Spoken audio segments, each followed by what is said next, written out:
Good evening, everyone.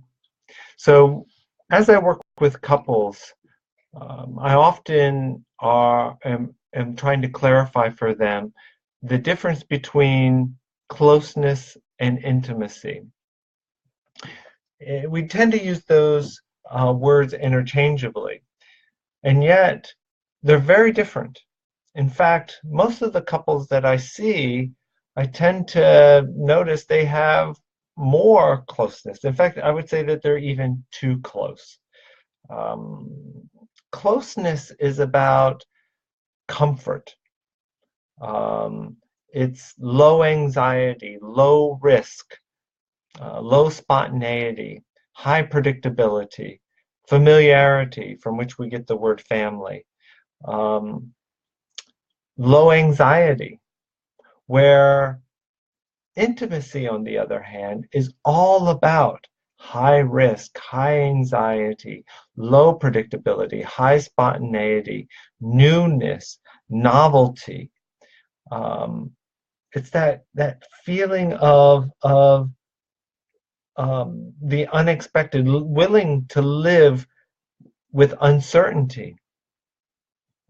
And when you think about early relationships, or when you think about affairs, affairs are virtually all intimacy, particularly early on, or new relationships are all intimacy early on.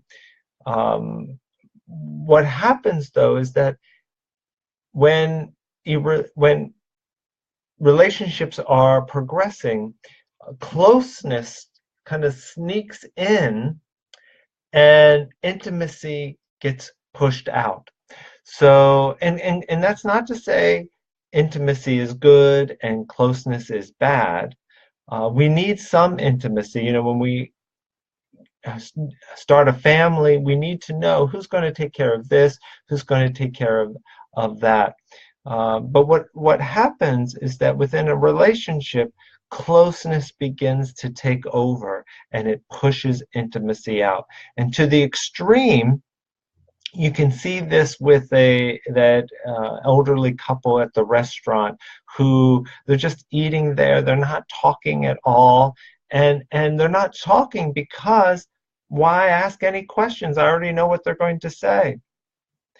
So for some people in the extreme, closeness means an unspoken contract to just die together. We're just going to live as roommates, and be committed just enough to die together. Versus intimacy, on the other hand, intimacy is this deep knowing that no matter how hard I try, no matter how many years we spend together, I can never know you. It's not possible for me to know you. Intimacy is this deep awareness that the most I will ever know about you is my thoughts, are my thoughts about you. That's the most I will ever know. It's not possible for me to know you. But with intimacy, there is this other deep awareness that it isn't so much that I get to know you better, it's that I get to know myself better in your presence. And you hear that with the word intimacy. Into me I see. Into me I see. I get to know myself better in your presence. Sometimes that may mean I get to know what my buttons are in your presence. I get to know what is my stuff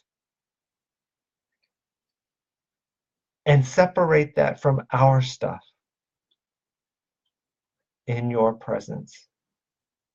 So as you think about your relationship, ask yourself, do I have a relationship with my partner, or am I more invested in my relationship with my thoughts about my partner? One is closeness, having a relationship with your thoughts about your partner, and the other is intimacy, this awareness that it's not possible for me to know my partner. I can only know myself. I can only know myself in this relationship. My partner may be able to illuminate for me more of what I need to learn about myself, but I can only know myself. So, in practical terms, this means that when your partner leaves in the morning, and perhaps you had a fight this morning, when they return, who's the person you're greeting? Are you greeting the person that left this morning in which there was a fight? Or are you greeting the new person that came home? Are you able to see that person with fresh eyes? That's intimacy. Toni Morrison said that every child, when they walk into a room, long to see an adult's eyes light up. Long to see an adult's eyes light up. I don't think that ends just when we're children. That when we become adults and when we're in a relationship, do your eyes light up when you see your partner? That's intimacy, that you're able to see them with fresh eyes. So as you go into the week, go in peace and not in pieces. Bye bye.